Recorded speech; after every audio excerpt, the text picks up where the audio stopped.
Hey everybody.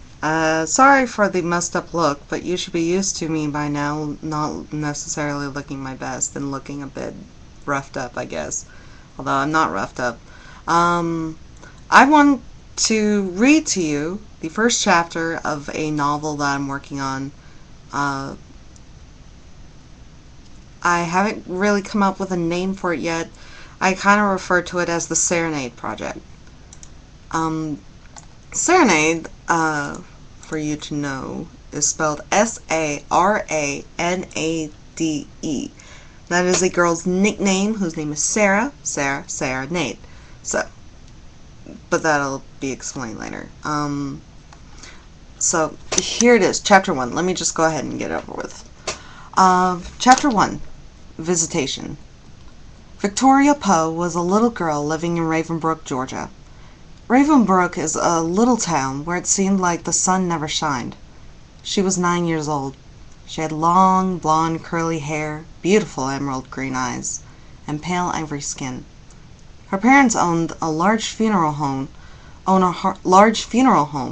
top of the hill that overlooks the whole town. Her parents are also own the very large cemetery that is right behind the funeral home. Victoria liked to spend her time walking around the cemetery. There's not a lot to do in Ravenbrook, so Victoria's always packed a lunch, paper, pencils, and crayons in her backpack and walked around the cemetery to find something to draw. Gray Hill Cemetery is the place, and the name suits it very well. A lot of gray gravestones on a large hill. Victoria was on top of the hill, sitting under the old oak tree, sketching the mausoleum that sits on top of the hill. Victoria is a very skilled artist for her young age. She always wins first prize in the art contest in her age group during the town's annual art festival every spring. You can't really tell if it's spring, though, because there's always gray clouds in the sky. Victoria heard a noise and looked up from her notepad. It was her mother driving up the hill. Mrs. Poe is a very lovely woman, with a heart of gold and a personality match. She has short red hair, emerald green eyes, pale skin, and always a smile on her face. "Vicky, you're still here!" she exclaimed. "It's almost dark." "Mommy, I have my flashlight," said Victoria. "There's no way I'm letting you stay out here all by yourself at night," Mrs. Poe said. "Come on, dinner's almost ready." Victoria packed her art supplies in her bag and got in the back seat of the car. "I don't even like you being out here by yourself during the day. I keep telling your father you're too young." "Mom, I'm fine. Nobody ever comes here day or night. Well, nobody alive, anyway." "Heh," Victoria giggled. "Victoria, that's not funny. It's sad that nobody comes to visit friends or relatives." "Mother, they're dead. I don't think they mind." Mrs. Poe was not smiling this time. No visitors at the cemetery bothered her, though Victoria never knew why. "Everyone deserves at least one visitor, whether they're dead or alive. You remember that, Victoria," she said.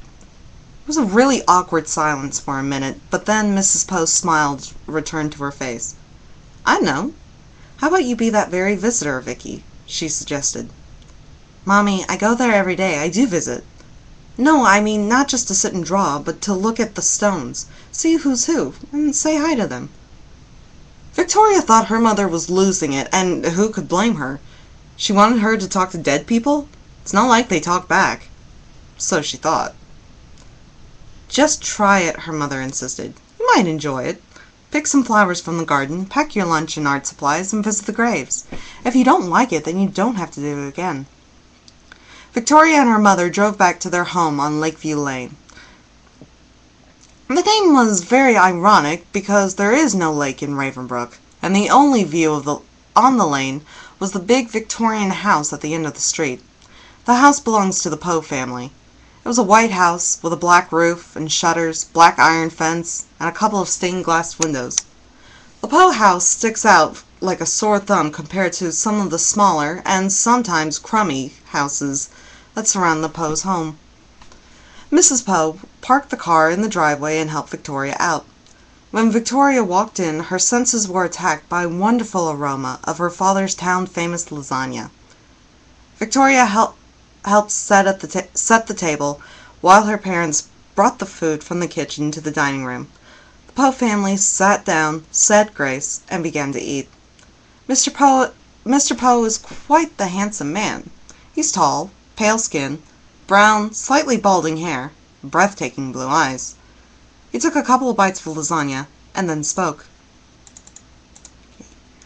"Well, Vickadoodle, did you have any luck on drawings today?" he asked. "Yes, sir. I sketched the oak tree, a gravestone of a Civil War soldier, and the mausoleum on top of the hill."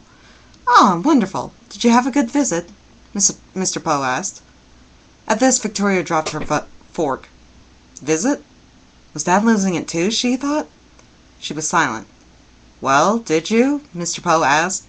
Victoria was silent, and looked like she had just seen a ghost. No pun intended. "What's wrong, Victoria?" Mrs. Poe asked. Victoria snapped out of it. "Sorry, I spaced out for a second," she explained. "I didn't visit anyone. I just walked around and colored." "That's what I meant, Vicky," explained Mr. Poe. "What's gotten into you?" I asked her that when she goes to the cemetery tomorrow to visit the people that are buried," explained Mrs. Poe. "Oh!" exclaimed Mr. Poe. "A wonderful idea, love. Victoria, your mother has a fantastic idea. You should. Most people never get visitors after their funerals." "Dad, those people are dead," Victoria said, just as confused as ever. "They're resting in peace. I don't think they want to be disturbed."